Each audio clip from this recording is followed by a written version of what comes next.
Hoja de Nigle. John Ronald Reuel Tolkien. Había una vez un pobre hombre llamado Nigle, que tenía que hacer un largo viaje. Él no quería.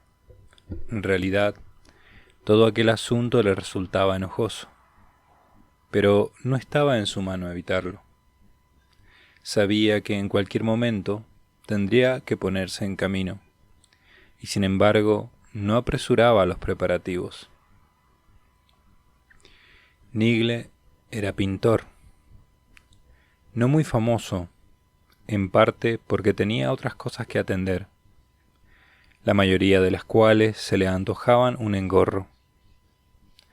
Pero cuando no podía evitarlas, lo que en su opinión ocurría con excesiva frecuencia, ponía en ellas todo su empeño.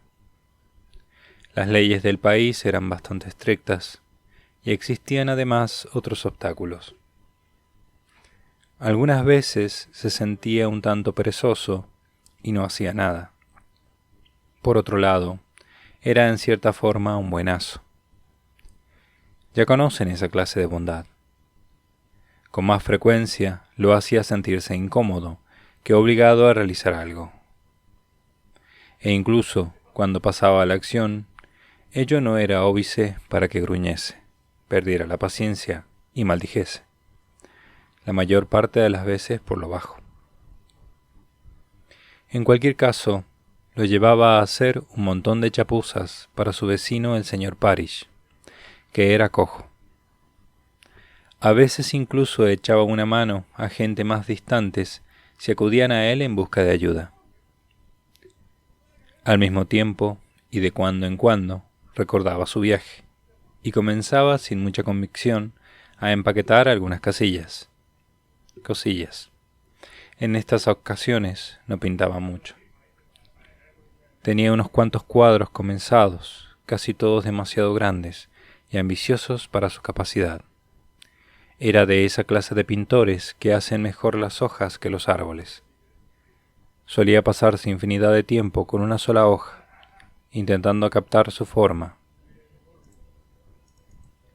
su brillo y los reflejos del rocío en sus bordes.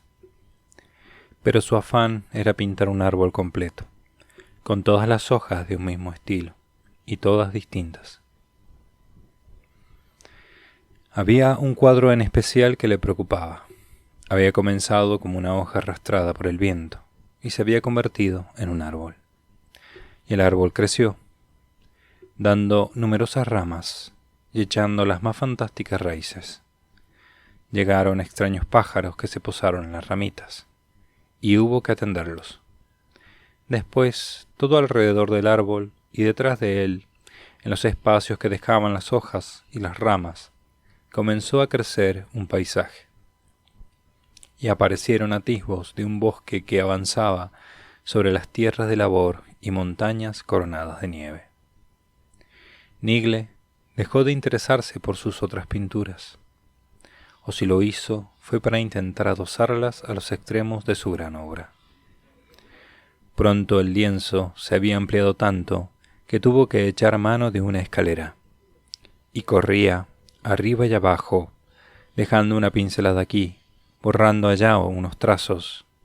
Cuando llegaban visitas se portaba con la cortesía exigida, aunque no dejaba de jugar con el lápiz sobre la mesa.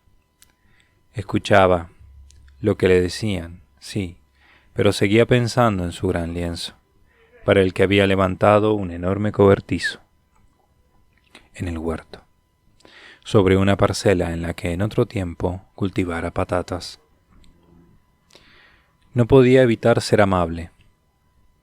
«Me gustaría tener más carácter», se decía algunas veces, queriendo expresar su deseo de que los problemas de otras personas no le afectasen. Pasó algún tiempo sin que le molestaran mucho.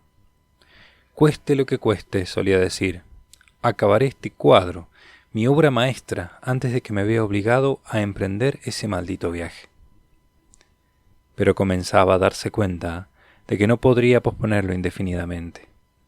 El cuadro tenía que dejar de crecer y había que terminarlo. Un día, Nigle se plantó delante de su obra, un poco alejado, y la contempló con especial atención y desapasionamiento. No tenía sobre ella una opinión muy definida, y habría deseado tener algún amigo que le orientase. En realidad, no le satisfacía en absoluto, y sin embargo, la encontraba muy hermosa. El único cuadro verdaderamente hermoso del mundo. En aquellos momentos le hubiera gustado verse a sí mismo entrar en el cobertizo, darse unas palmaditas en la espalda y decir, con absoluta sinceridad, «Realmente magnífico. Para mí está muy claro lo que te propones por nada más. Te conseguiremos una subvención oficial para que no tengas problemas». Sin embargo, no había subvención, y él era muy consciente de que necesitaba concentrarse, trabajar, un trabajo serio e ininterrumpido, si quería terminar el cuadro, incluso aunque no lo ampliase más. Se arremangó y comenzó a concentrarse. Durante varios días intentó no preocuparse en otros temas, pero se vio interrumpido de forma casi continua. En casa las cosas se torcieron. Tuvo que ir a la ciudad a formar parte de un jurado. Un conocido cayó enfermo. El señor Parish sufrió un ataque de lumbago, y no cesaron de llegar visitas. Era primavera y les apetecía un té gratis en el campo. Nigle vivía en una casita agradable, a varias millas de la ciudad.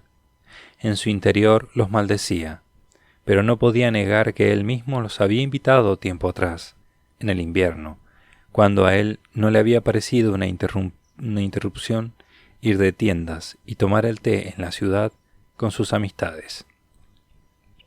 Trató de endurecer su corazón, pero sin resultado. Había muchas cosas a las que tenía que hacer, cara para negarse.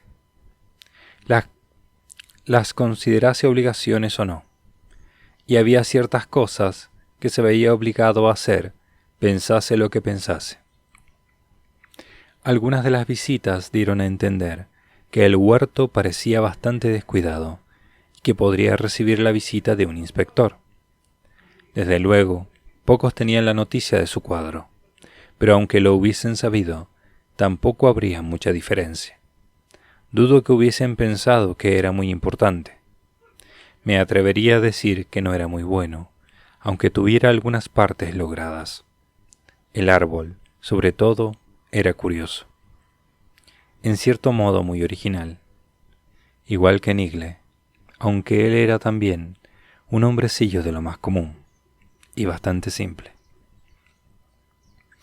Llegó por fin el momento en que el tiempo de Nigle se volvió sumamente precioso. Sus amistades, allá lejos en la ciudad, comenzaron a recordar que el pobre hombre debía hacer un penoso viaje, y algunos calculaban ya cuánto tiempo, como máximo, podría posponerlo. Se preguntaban quién se quedaría con la casa, y el huerto presentaría un aspecto más cuidado. Había llegado el otoño, muy húmedo y ventoso. El hombre se encontraba en el cobertizo. Estaba subido en la escalera tratando de plasmar el reverbero del sol poniente sobre la nevada cumbre de una montaña que había visualizado justo a la izquierda y al extremo de una rama cargada de hojas. Sabía que se vería obligado a marcharse pronto, quizá al comienzo del nuevo año. Solo tenía tiempo de terminar el cuadro, y aún así, no de modo definitivo. Había algunos puntos donde solo tendría tiempo para esbozar lo que pretendía. Llamaron a la puerta. «Adelante», dijo con brusquedad, y bajó de la escalera. Era su vecino Parish, el único cercano, pues el resto vivía a bastante distancia. No sentía, sin embargo, un aprecio especial por él, porque a menudo se veía en apuros y precisaba ayuda, y en parte también porque no le interesaba nada la pintura, al tiempo que no cesaba de criticarle el huerto.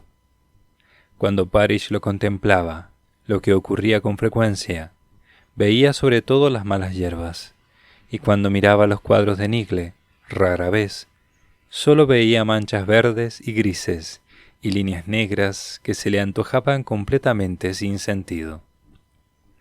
No le importaba hablar de las hierbas, era su deber de vecino, pero se abstenía de dar cualquier opinión sobre los cuadros. Pensaba que era una postura muy agradable, y no se daba cuenta de que aun sintiéndolo no resultaba suficiente. Un poco de ayuda con las hierbas, y quizá alguna alabanza para los cuadros, habría sido mejor.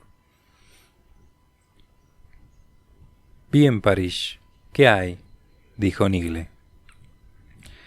«Ya sé que no debería interrumpirle», dijo Parish, sin echar una sola mirada al cuadro.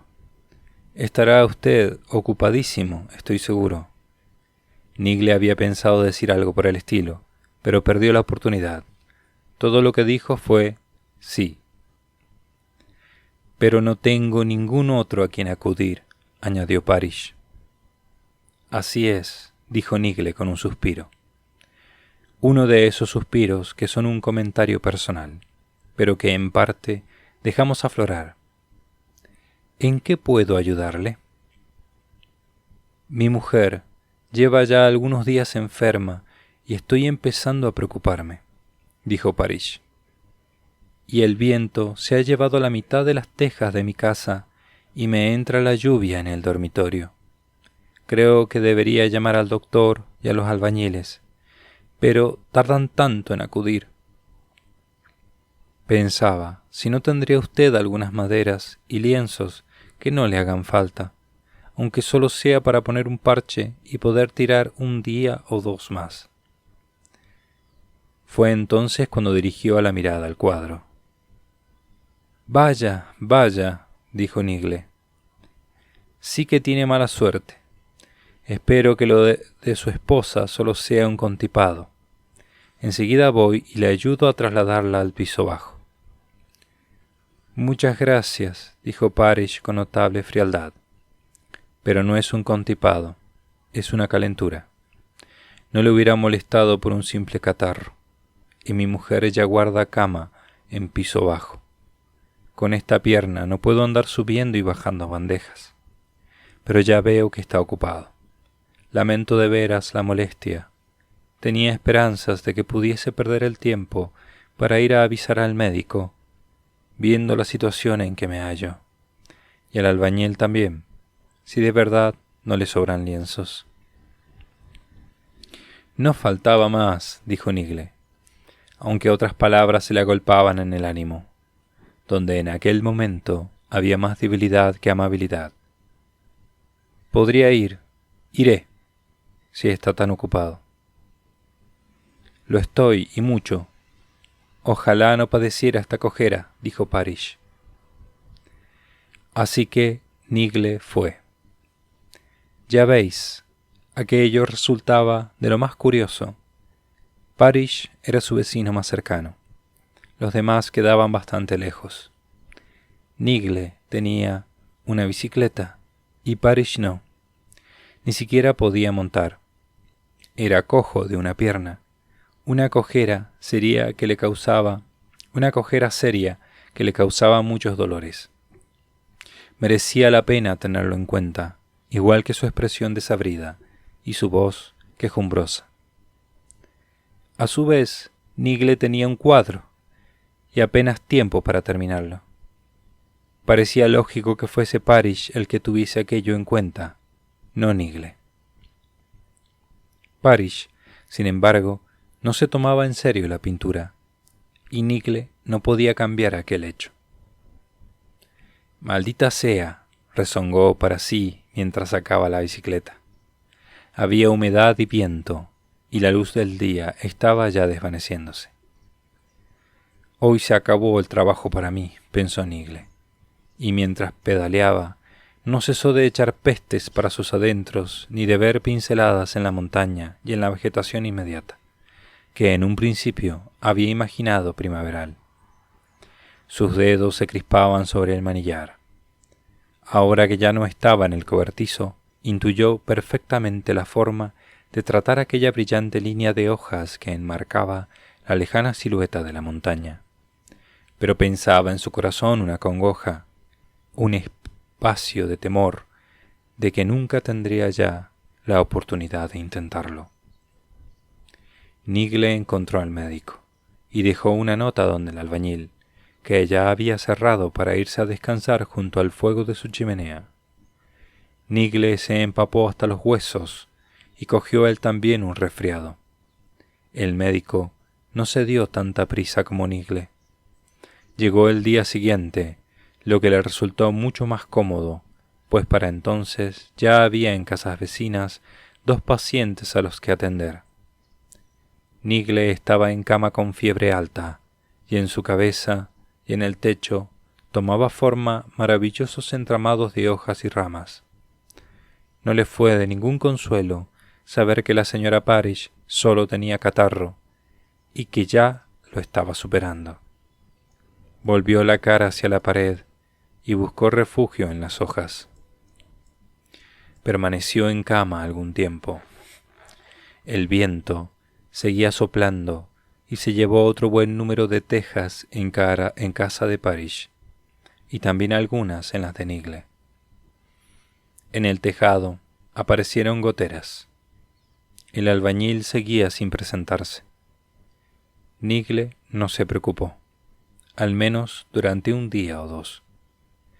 Luego se arrastró fuera de la cama para buscar algo de comer. Nigle no tenía mujer. Parish no volvió.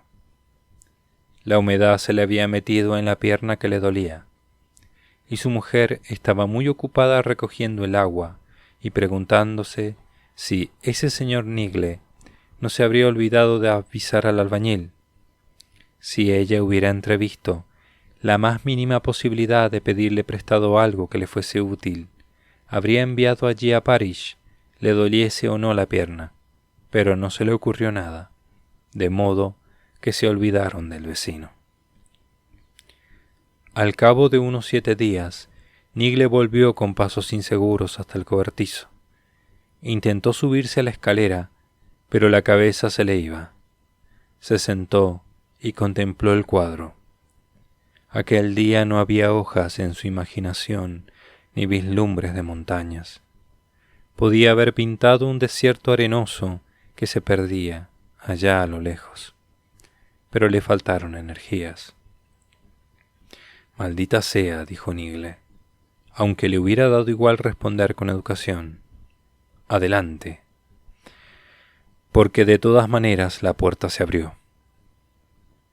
En esta ocasión encontró un hombre de buena estatura, un perfecto desconocido. Esto es un estudio privado, dijo Nigle. Estoy ocupado. Váyase. Soy inspector de inmuebles, dijo el hombre, manteniendo en alto sus credenciales, de forma que Nigle las pudiera ver desde la escalera. Oh, dijo.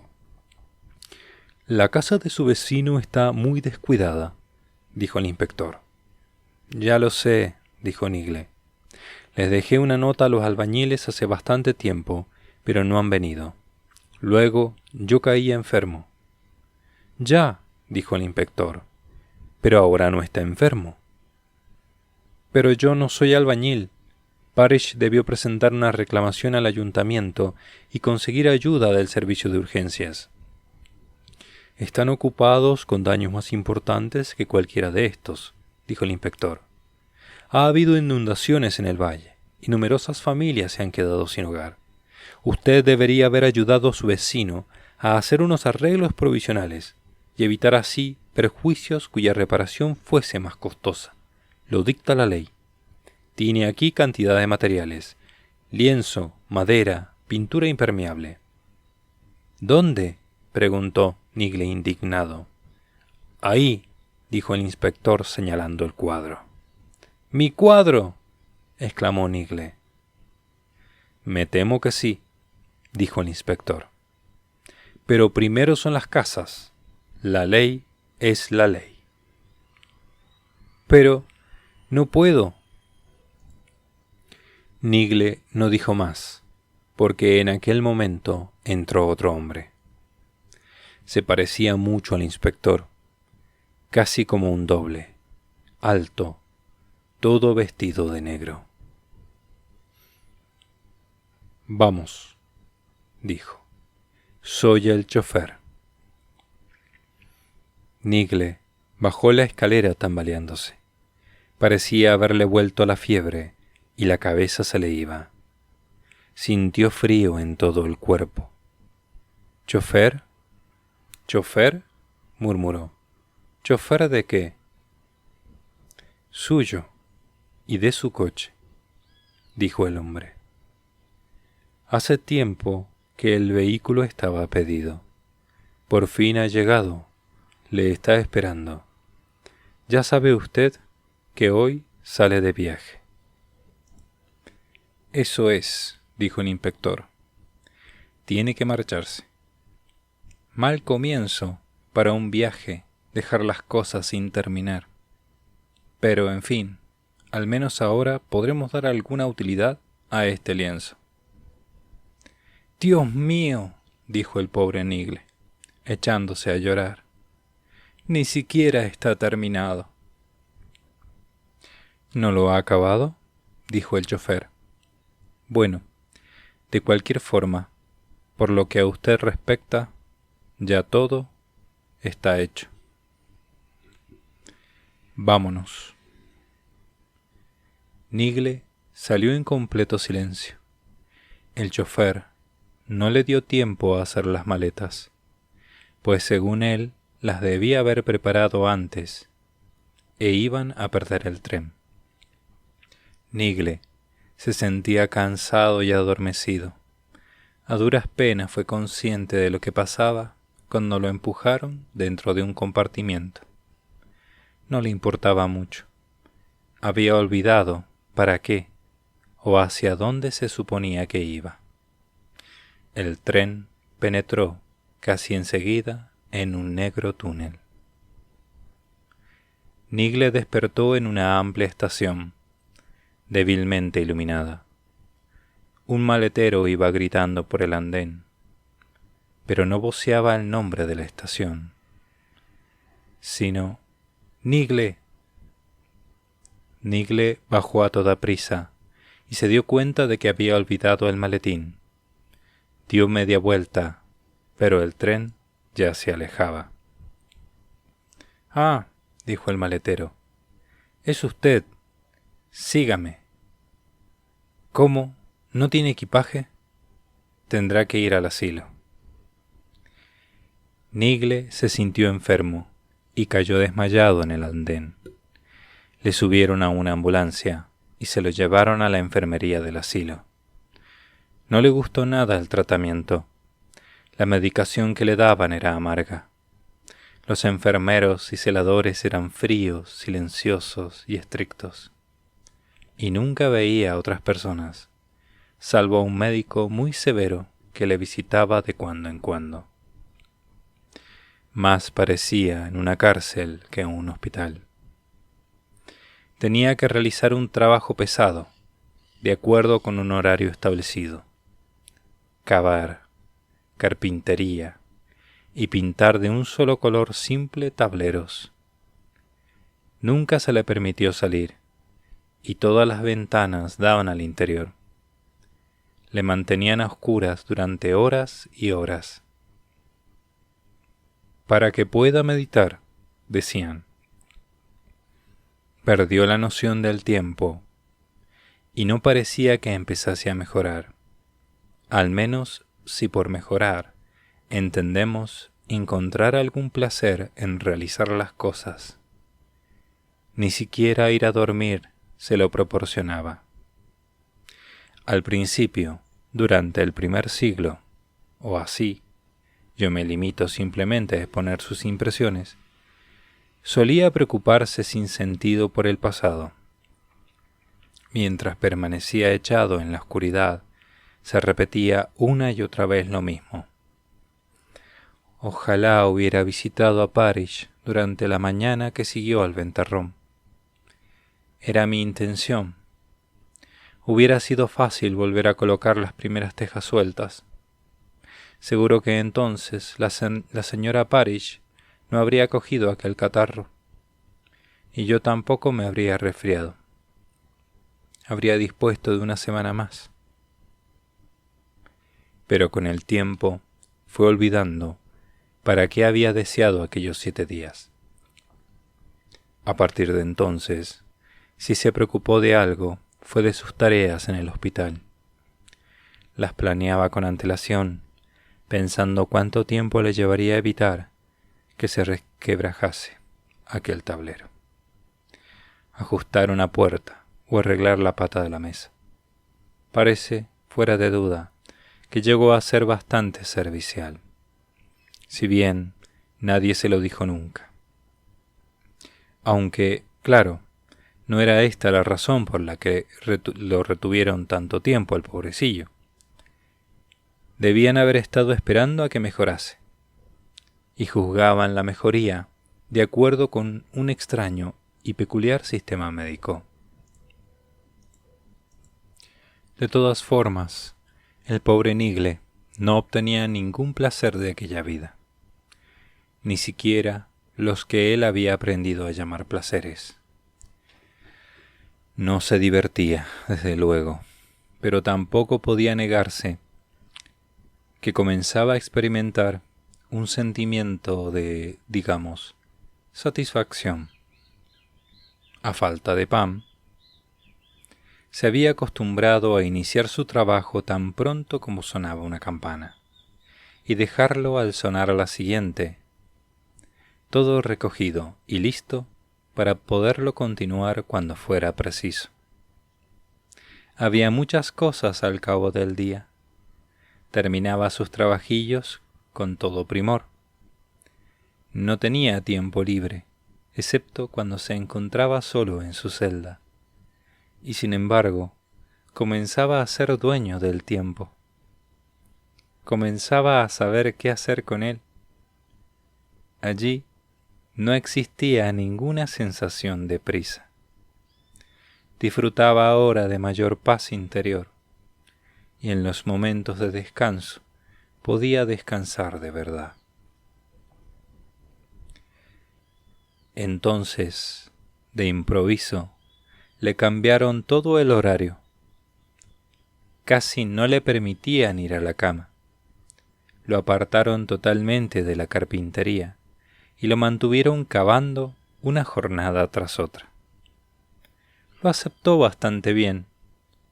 Pasó mucho tiempo antes de que intentase rebuscar en el fondo de su espíritu las maldiciones que casi había olvidado.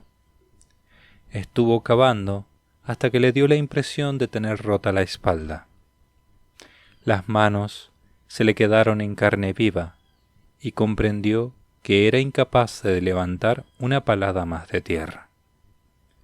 Nadie le dio las gracias, pero el médico se acercó y echó una ojeada. «Basta», dijo, «descanso absoluto, a oscuras». Nigle yacía en la oscuridad, completamente relajado, y como no había sentido ni pensado en absoluto, no podía asegurar si llevaba allí horas o años. Fue entonces cuando oyó voces que nunca había oído antes. Parecía tratarse de un consejo de médicos, o quizá de un jurado reunido allí al lado, en una habitación inmediata, y seguramente con la puerta abierta, aunque no percibía ninguna luz. «Ahora el caso Nigle», dijo una voz severa, más severa que la del doctor. «¿De qué se trata?», dijo una segunda voz, que se podía calificar de amable, aunque no era suave. Era una voz que destilaba autoridad y sonaba a un tiempo esperanzadora y triste. «¿Qué le pasa a Nigle?». Tenía el corazón en su sitio. Pero no funcionaba bien, dijo la primera voz, y no tenía la cabeza bien encajada. Pocas veces se detenía a pensar. Fíjese en el tiempo que perdía, y sin siquiera divertirse. Nunca terminó de prepararse para el viaje. Vivía con cierto desahogo, y sin embargo llegó aquí con lo puesto, y hubo que ponerle en el ala de beneficencia. Me temo que es un caso difícil. Creo que debería quedarse algún tiempo más. Puede que le sentara mal, dijo la segunda voz, pero no hay que olvidar que es un pobre hombre. Jamás se pretendió que llegase a ser alguien, y nunca fue muy fuerte. Vamos a ver los registros. Sí, hay algunos puntos a su favor, en efecto. Quizá, dijo la voz primera, pero pocos de ellos resistirían un análisis exhaustivo. Bueno, contestó la voz segunda, tenemos esto. Era pintor por vocación, de segunda fila, desde luego. Con todo, una hoja pintada por Nigle posee un encanto propio. Se tomó muchísimo trabajo con las hojas, y solo por cariño. Nunca creyó que aquello fuera a serle importante. Tampoco aparece en los registros que pretendiese, ni siquiera ante sí mismo, excusar con esto su olvido de las leyes. Entonces no habría olvidado tantas, dijo la primera voz. De cualquier modo, Nigle respondió a muchísimas llamadas. A un pequeño porcentaje, la mayoría muy fáciles, y las calificaba de interrupciones. Esa palabra aparece por todas partes por los registros, junto con un montón de quejas e imprecaciones estúpidas. Cierto, pero a él, pobre hombre, le parecieron sin duda interrupciones. Por otro lado, jamás esperaba ninguna recompensa, como tantos de su clase lo llaman. Tenemos el caso de Parish, por ejemplo, que ingresó después. Era el vecino de Nigle.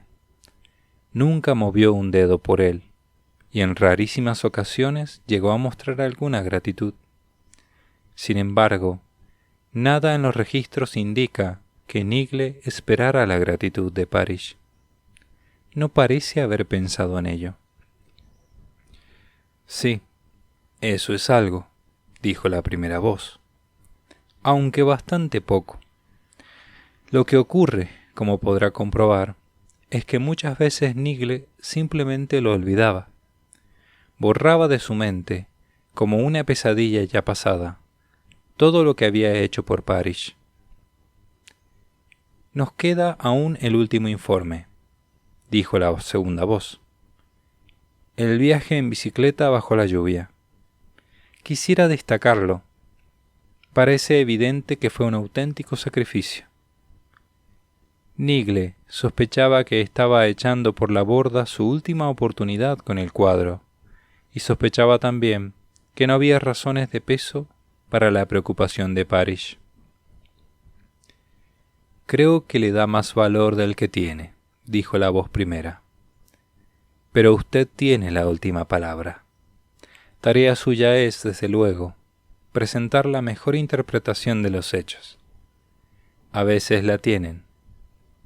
¿Cuál es su promesa? Creo que el caso está ahora listo para un tratamiento más amable, dijo la segunda voz. Nigle pensó que nunca había oído nada tan generoso. Lo de tratamiento amable hacía pensar en un cúmulo de espléndidos regalos y en la invitación a un festín regio. En aquel momento, Nigle se sintió avergonzado. Oír que se le consideraba digno de un tratamiento bondadoso le abrumaba y le hizo enrojecer en la oscuridad. Era como ser galardonado en público, cuando el interesado y todos los presentes saben que el premio es inmerecido. Nigle ocultó su sonrojo bajo la burda manta. Hubo un silencio. Luego la voz primera, muy cercana, se dirigió a él. «¿Ha estado escuchando?», dijo. «Sí», respondió. «Bueno, ¿alguna observación?». «¿Puede darme noticias de Parrish?», dijo Nigle.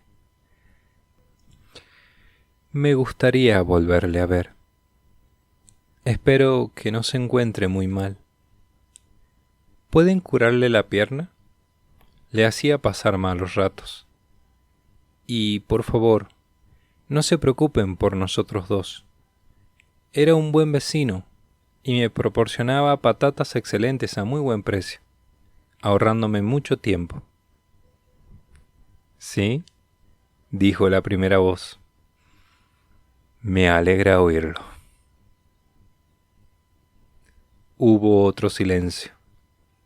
Nigle se dio cuenta de que las voces se alejaban. «Bien, de acuerdo», oyó que respondía en la distancia la primera voz. «Que comience la segunda fase. Mañana mismo, si usted quiere». Al despertar, Nigle encontró que las persianas estaban levantadas y su pequeña celda inundada de sol. Se levantó y comprobó que le habían proporcionado ropas cómodas, no el uniforme del hospital. Después del desayuno, el doctor le atendió las manos doloridas, dándole un ungüento que enseguida se las mejoró. Le dio además unos cuantos consejos y un frasco de tónico, por si le hacía falta. A media mañana le entregaron una galleta y un vaso de vino, y luego un billete. «Ya puede ir a la estación», dijo el médico. «Le acompañará el maletero. Adiós». Nigle se escabulló por la puerta principal y parpadeó algo sorprendido. Había un sol radiante. Además, había esperado salir a una gran ciudad, a juzgar por el tamaño de la estación. Pero no fue así. Se encontró en la cima de una colina, verde, desnuda, barrida por un viento vigorizante. No había nadie más por allí. Lejos, al pie de la colina, vio brillar el tejado de la estación. Caminó hacia ella colina abajo con paso rápido, pero sin prisa. El maletero lo descubrió enseguida. «Por aquí», dijo, y condujo a Nigle a un andén donde se encontraba.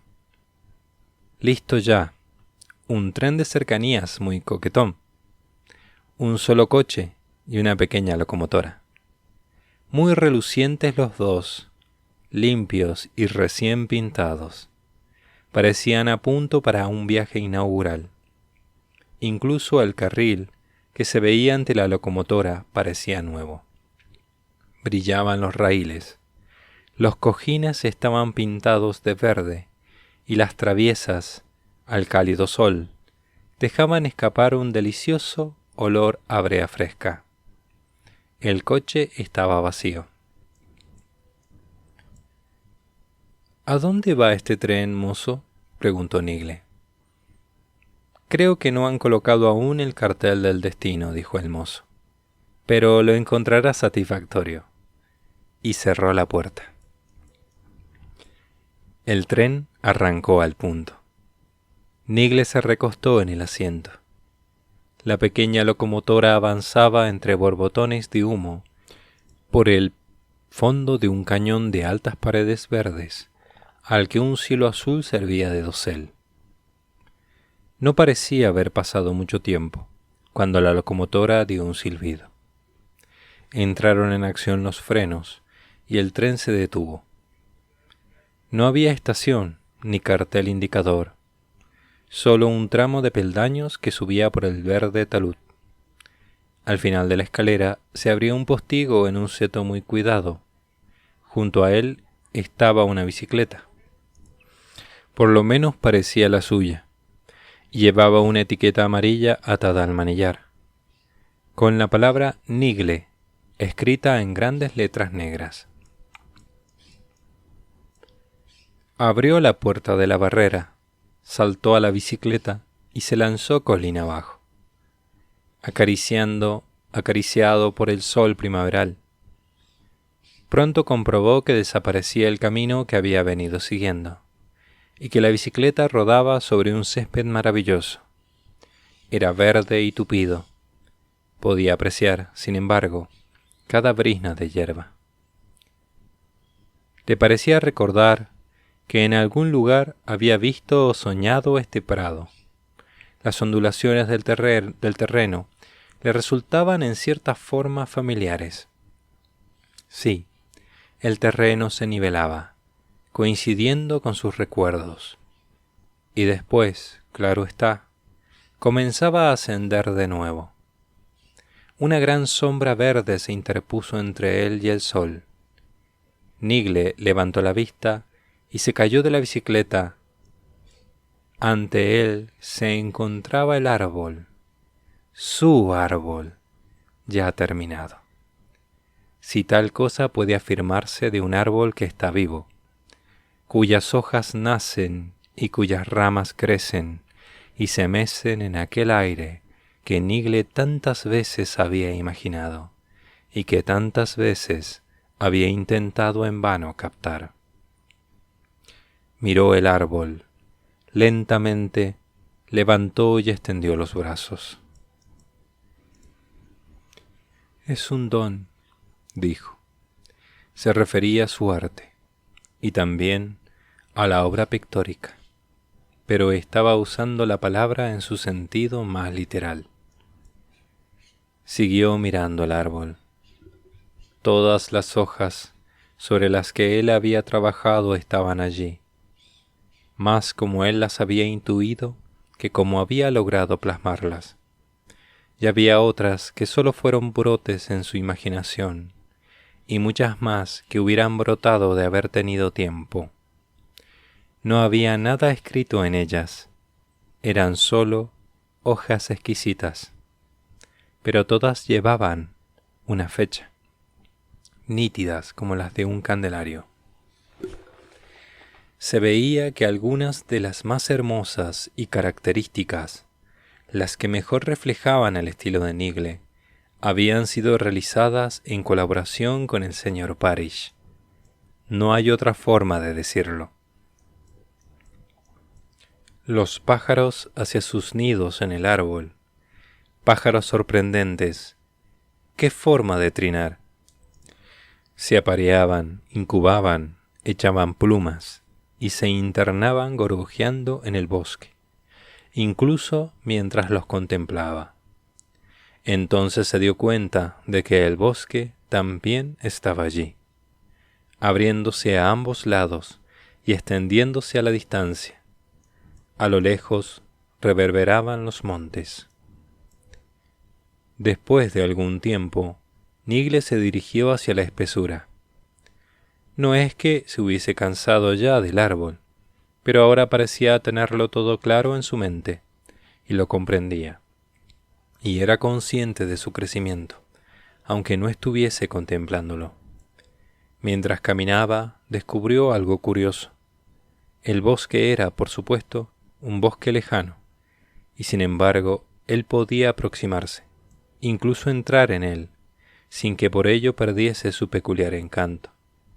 Antes no había conseguido nunca entrar en la distancia, sin que ésta se convirtiese en meros alrededores. Se añadía así un considerable atractivo al hecho de pasear por el campo, porque al andar se desplegaban ante él nuevas distancias, de modo que se lograban perspectivas dobles, triples e incluso cuádruples, y ello con doblado, triplicado o cuadriplicado encanto. Podía seguir andando hasta lograr reunir todo un horizonte en un jardín o en un cuadro. si uno prefería llamarlo así. Podía seguir andando, pero acaso no indefinidamente. Al fondo estaban las montañas. Se iban aproximando, muy despacio. No parecían formar parte del cuadro, o en todo caso sólo como un nexo de unión con algo más. Algo distinto, entrevisto tras los árboles. Una dimensión más, otro paisaje. Nigle paseaba, pero no se limitaba a vagar. Observaba con detalle el entorno. El árbol estaba completo, aunque no terminado. Justo todo lo contrario de lo que antes ocurría, pensó. Pero en el bosque había unas cuantas parcelas por concluir, que todavía necesitaban ideas y trabajo. Ya no era necesario hacer modificaciones, todo estaba bien, pero había que proseguir hasta lograr el toque definitivo. Y en cada momento Nigle veía la pincelada precisa. Se sentó bajo un árbol distante y muy hermoso, una variedad del gran árbol, pero con su propia identidad, o a punto de alcanzarla, si recibía un poco más de atención. Y se puso a hacer cábalas sobre dónde empezar el trabajo, y dónde terminarlo, y cuánto tiempo le llevaría. No pudo concluir todo el esquema. «Claro», dijo, «necesito a Parrish. Hay muchas cosas de la tierra, las plantas y los árboles que él entiende y yo no. No puedo concebir este lugar como mi coto privado. Necesito ayuda y consejo. Tenía que haberlos pedido antes». Se levantó y caminó hasta el lugar en que había decidido comenzar el trabajo. Se quitó la chaqueta. En aquel momento, medio escondido en una hondonada que le protegía de otras miradas, vio a un hombre que con cierto asombro paseaba la vista en derredor. Se apoyaba en una pala, pero estaba claro que no sabía qué hacer. Nigle le saludó. «Parrish», gritó. Parrish se echó la pala al hombro y vino hacia él. Aún cojeaba un poco. Ninguno habló. Simplemente se saludaron con un movimiento de cabeza, como solían hacer cuando se cruzaban en el camino. Solo que ahora se pusieron a caminar juntos, tomados del brazo. Sin una sola palabra, Nigle y Parrish se pusieron de acuerdo sobre el lugar exacto donde levantar la casita y jardín que se les antojaban necesarios. Mientras trabajaban al unísono, se hizo evidente que Nigle era el más capacitado de los dos a la hora de distribuirse el tiempo y llevar a buen término la tarea. Aunque parezca extraño, fue Nigle el que más se absorbió en la construcción y jardinería, mientras que Parrish se extasiaba en la contemplación de los árboles y especialmente del árbol. Un día Nigle estaba atareado plantando un seto. Parrish se encontraba muy cerca, echado sobre la hierba y observando con atención una bella y delicada flor amarilla que crecía entre el verde césped. Nigle había sembrado hacía algún tiempo un buen número entre las raíces de su árbol. De pronto, Parrish levantó la vista. Su cara resplandecía bajo el sol mientras sonreía. «Esto es extraordinario», dijo. «En realidad yo no debía estar aquí. Gracias por hablar en mi favor». «Bah, tonterías», dijo Nigle. «No recuerdo lo que dije, pero de todas formas no tuvo importancia». «Oh, sí», dijo Parrish, «la tiene. Me rescató mucho antes. La segunda voz, ya sabes, hizo que me enviaran aquí. Dijo que tú habías pedido verme. Esto te lo debo a ti». «No, se lo debemos a la segunda voz», dijo Nigle, «los dos». Siguieron viviendo y trabajando juntos, no sé por cuánto tiempo. No sirve de nada negar que al comienzo había ocasiones en que no se entendían, sobre todo cuando estaban cansados, porque en un principio, de cuando en cuando se cansaban. comprobaron que a ambos les habían entregado un reconstituyente. Los 2 frascos llevaban la misma indicación: tomar unas pocas gotas diluidas en el agua manantial antes de descansar. Encontraron el manantial en el corazón del bosque. Solo una vez, hacía muchísimo tiempo, había pensado Nigle en él, pero no llegó nunca a dibujarlo. Ahora comprendió que era el origen del lago que brillaba a lo lejos y la razón de cuanto crecía en los contornos. Aquellas pocas gotas convertían el agua en un astringente, que aunque bastante amargo, era reconfortante y despejaba la cabeza. Después de beber, descansaban a solas. Luego se levantaban y las cosas marchaban de maravilla. En tales ocasiones, Nigle soñaba con nuevas y espléndidas flores y plantas, y Parish sabía siempre cómo colocarlas y dónde habían de quedar mejor. Bastante antes de que se les terminase el tónico, habían dejado de necesitarlo. También desapareció la cojera de Parish.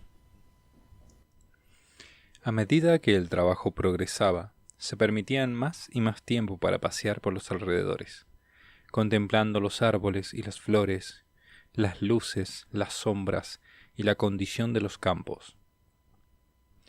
En ocasiones cantaban a una. Pero Nigle se dio cuenta de que comenzaba a volver los ojos, cada vez con mayor frecuencia, hacia las montañas. Pronto tuvieron casi todo terminado: la casa de la hondonada, el césped del bosque, el lago y todo el paisaje, cada uno en su propio estilo.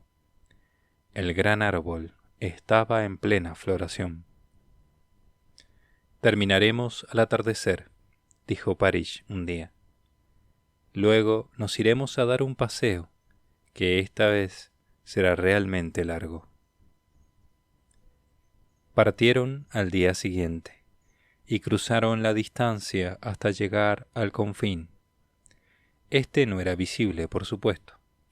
No había ninguna línea, valla o muro, pero supieron que habían llegado al extremo de aquella región. Vieron a un hombre con pinta de pastor. Se dirigía a ellos por los declives tapizados de hierba que llevaban hacia las montañas.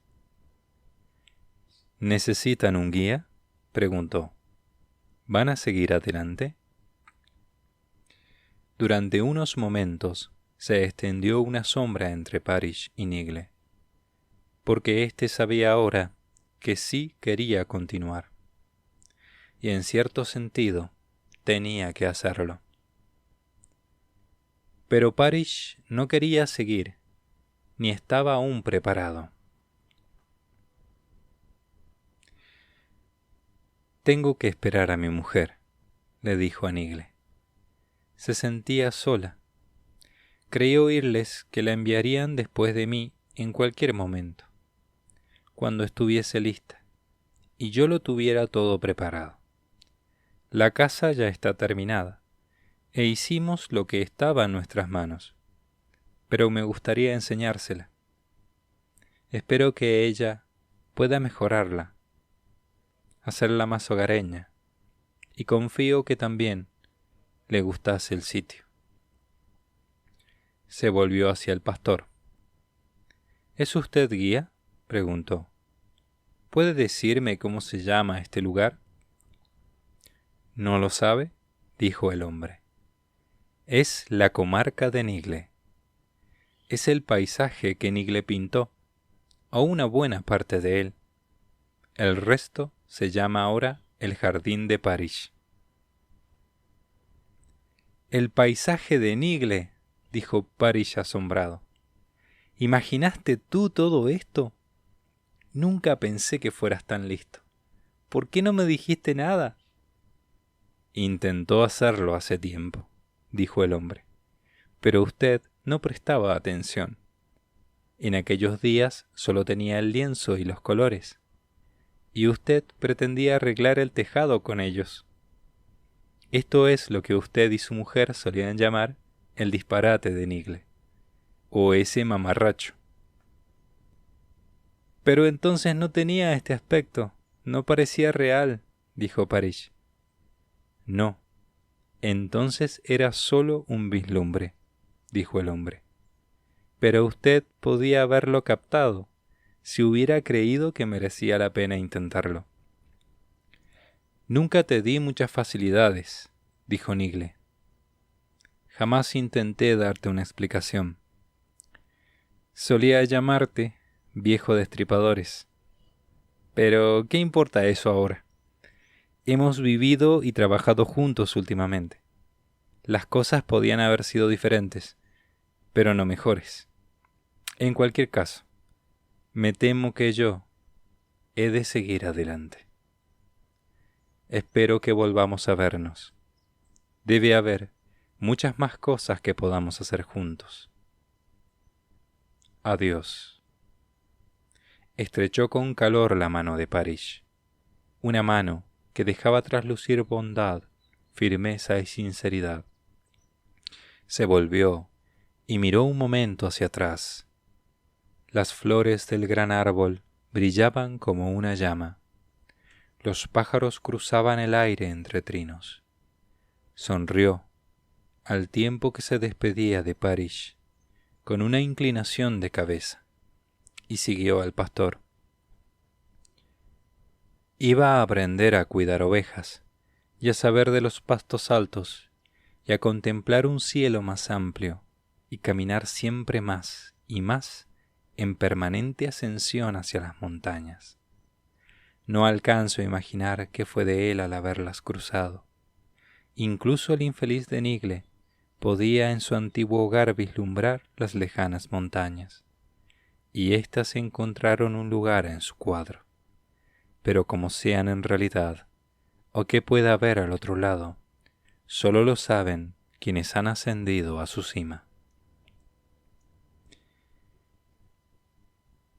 Creo que era un pobre estúpido, dijo el concejal Tompkins. Desde luego un inútil, sin ningún valor para la sociedad. Bueno, no sé, dijo Atkins, que solo era un maestro, alguien sin mayor importancia. No estoy muy seguro. Depende de lo que entienda por valor. Sin utilidad práctica o económica, dijo Tompkins. Me atrevería a decir que se podría haber hecho de él un ser de alguna utilidad si ustedes los maestros supiesen cuál es su obligación, pero no lo saben. Y así nos encontramos con inútiles como este.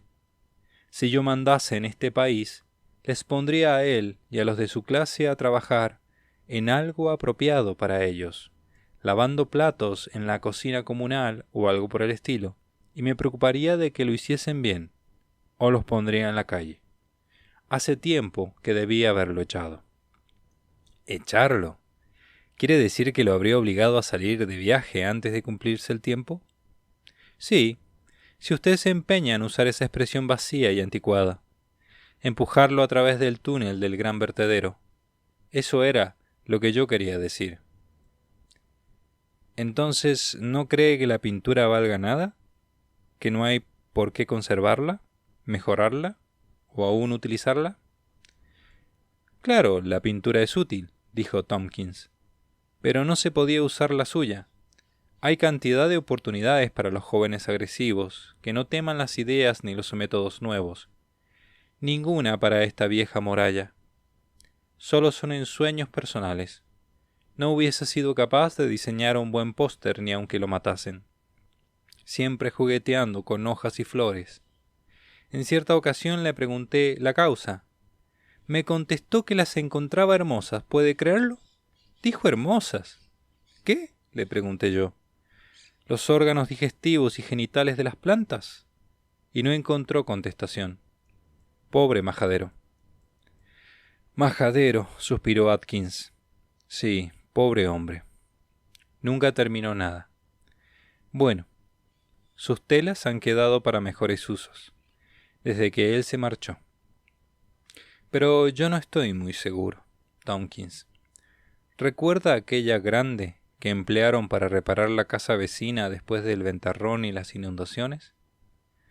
Encontré tirada en el campo una de las escenas. estaba estropeada, pero se podía distinguir el dibujo, la cima de un monte y un grupo de hojas. No puedo quitármelo de la mente. ¿De dónde? Dijo Tompkins. ¿De qué estáis hablando? Tercio Perkins, intentando evitar la discusión. Atkins se había puesto completamente colorado. No merece la pena repetir la palabra, dijo Tompkins. No sé por qué perdemos el tiempo hablando de esto. Él no vivió en la ciudad. No, dijo Atkins, pero usted de todas formas ya le había echado el ojo a su casa. Por esa razón solía visitarlo y burlarse de él mientras se tomaba su té. Bueno, ahora ya ha conseguido la casa, además de la que tiene en la ciudad. Así que ya no necesita envidiarle. Hablábamos de Nigle, si le interesa, Perkins. Oh, pobrecillo Nigle, comentó Perkins. No sabía que pintase. Aquella fue, seguramente, la última vez que el nombre de Nigle surgió en una conversación. A pesar de todo, Atkins conservó aquel único retazo de lienzo. La mayor parte de él se echó a perder, aunque una preciosa hoja permaneció intacta. Atkins la hizo enmarcar. Más tarde la donó al Museo Municipal y durante algún tiempo el cuadro titulado Hoja de Nigle estuvo colgado en un lugar apartado y solo unos pocos ojos lo contemplaron. Pero luego el Museo Radio y el país se olvidó por completo de la hoja y de Nigle. Desde luego está resultando muy útil, dijo la segunda voz, como lugar de vacaciones y de descanso. Es magnífico para los convalecientes, y no solo por eso, a muchos les resulta la mejor preparación para las montañas. En algunos casos logra maravillas. Cada vez envío más gente allí. Rara vez tienen que regresar. Sí, es cierto, dijo la primera voz. Creo que deberíamos dar un nombre a esa comarca. ¿Cuál sugiere? El maletero se encargó de ello hace ya algún tiempo, dijo la segunda voz. El tren de Nigle Parish está a punto de salir. Eso es lo que ha venido gritando durante años. Nigle Parish. Les envié un mensaje a los dos para comunicárselo. ¿Y qué opinaron? Se rieron, y las montañas resonaron con su risa.